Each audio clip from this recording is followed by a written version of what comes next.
So you're thinking of running an ultra marathon and you're wondering what kit you should have with you. In this video, I am going to tell you what kit I had with me on a 100-kilometer ultra marathon I did just recently. So maybe you're going to find that useful. Watch to the end and you'll see all the stuff that I had with me, what I found most useful, and the stuff that I didn't really even need. To kick things off, I'm going to talk about the pack that I had. So this is a 12-litre pack. It's by Salomon. It's got plenty of room. For the 100k that I did in the summer, it was more than enough space. Overkill, you might say, but it's the size of pack that I had, and it just means that you can do bigger runs with more kit in the future. I'm not going to review the pack as such or go into too much detail, but it's got plenty of pockets, places for putting water flasks. It's got a neat little pocket that you can put rubbish in, which I've left some rubbish in here, just so that I could show you, not because I'm lazy. But it's got a main compartment which I store stuff that I didn't really need very much. What I would suggest is find a pack that fits you, suits you, works for you, and go with that. I mentioned the water flasks, so it's really important obviously to stay hydrated, and even though the race that I did didn't have any mandatory kit as such, it was Race to the Stones 100k, there are certain things that you really want to have with you, and a means of carrying water is really important. So I had these two flasks, 500ml soft flasks that came with the pack, and they slotted into the pockets in the front here. But I also had an additional 500 soft flask, which I just had in the main back part. I thought that was pretty valuable to have on the hot day that I was out, because having that extra water when I needed it was really vital. But these flasks are great. They're easy to take the tops off, they're easy to drink from on the run. Make sure you bring some water. But I wasn't just drinking water on the way, I was drinking electrolytes, and I had a tube of electrolyte tablets with me.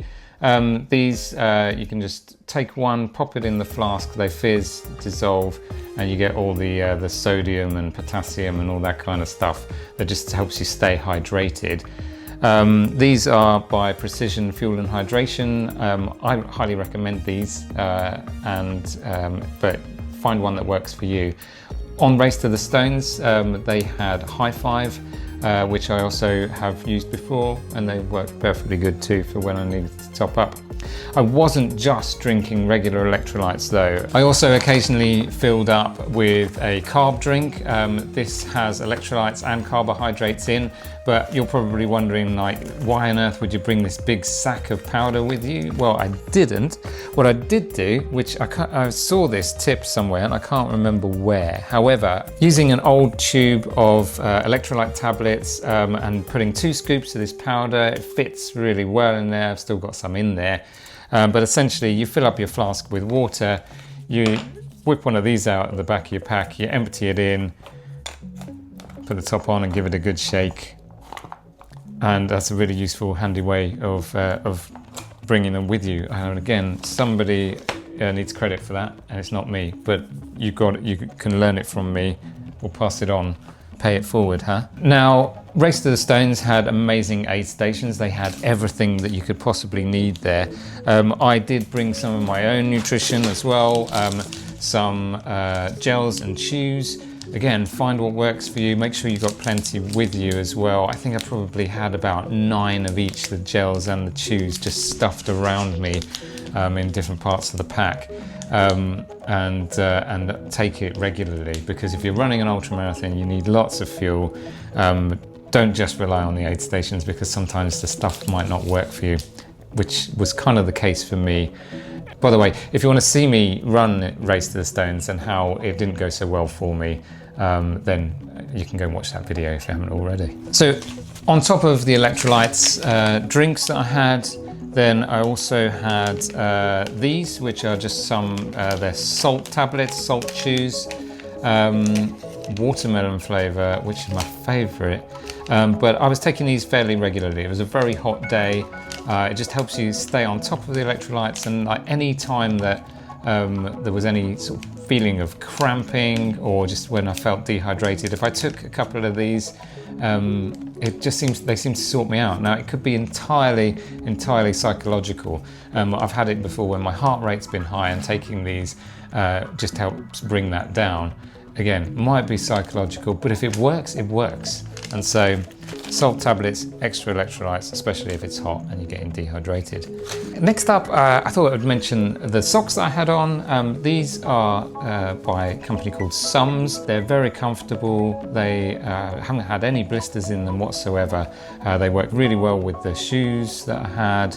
There's electrolyte powders there. But yeah, they work really well with the shoes that I had. By the way, I won't talk about the shoes that I had because I've made a separate video. So if you want to see the shoes that I wore for this one and other ultramarathons, and it's the shoe that I believe to be the ultimate ultramarathon shoe for me, you can go and watch that video next. What I had in the main compartment of the backpack was this little dry stuff sack. There was no chance of rain on the run that I did, but this was going to help keep certain things dry from me and my sweat. So it's a handy little size for stuffing things in and just compressing it all down and getting it stuffed in the back of your pack where you don't really need it. Now, as I hold it now, it feels kind of heavy, which makes me think that I probably had too much stuff that I didn't really need, but you be the judge. Let me know in the comments. In here, though, was my head torch, which I did need because it got dark before I finished, and without it, I would not have found my way to the end. This one worked a treat. But I had also with that just some spare batteries. It was fully charged before I set off, but you know, you never know, just in case that fails. Personal meds in there. A stick of anti-chafe. Now, I'd already applied a lot of lubrication in certain places, but this I had with me, didn't use. I'm glad I didn't have to use, but I also didn't want to be in a position where I needed it and didn't have it. So yeah. Anti-chafe, a small tube. Again, I had something I didn't use, a bottle hand sanitizer. The facilities at the aid stations at Race to the Stones were impeccable. They had hand sanitizer, sinks to wash your hands in. It allowed you to just keep hygienic, especially if you're just on the trail and stuffing food in your mouth with your fingers. It's like really something that you might find useful. Something that I had that I didn't intend using at all was this foil blanket, packed away. It's mandatory kit on a lot of races.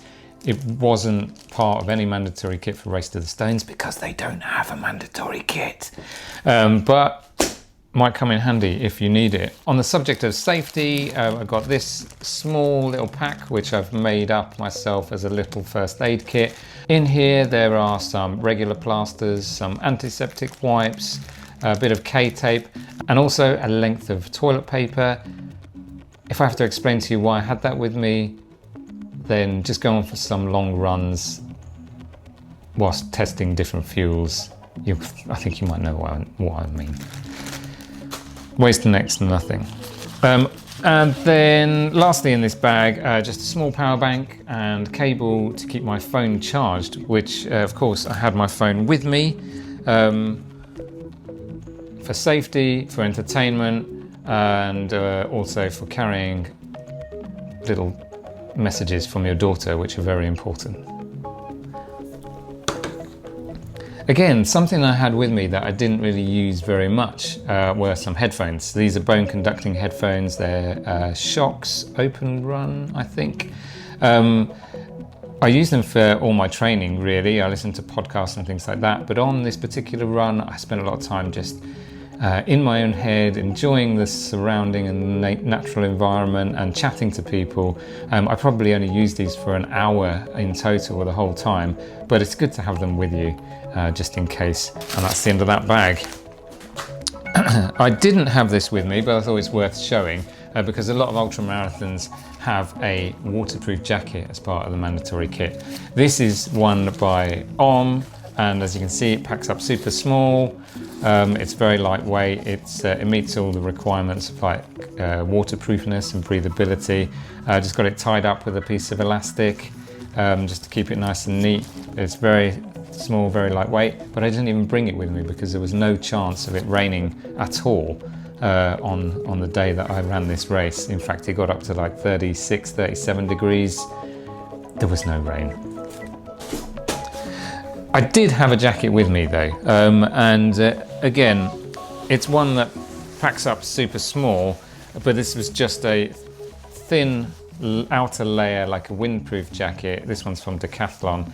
I did use this in the latter stages of the race when I was slowing down and I was starting to get chilly. This just served as an extra layer. Weighs nothing, packs up really small. But if it had been a wet weather, I would have just had the rain jacket instead of this. Now, Race to the Stones doesn't have any mandatory kit per se, but on this particular day they did request a few things that you have with you just because it was going to be super hot. One of them was the means of carrying water, which was an obvious thing to bring. Some sunscreen. This was like kids factor 50. It's good for like swimming pools and stuff, so it also worked perfectly well against my own sweat, and I did not get sunburn. A small bottle of that. Several applications throughout the day, really handy. And they also requested that you have a hat, which again, something that I normally wear. This one is filthy and yeah, that stinks. But yeah, hat, just keep the sun out your eyes, keep rain off your face, keep your head cool. Dunk it in streams, dunk it in hat dunks. It came in really handy. And I think that's it.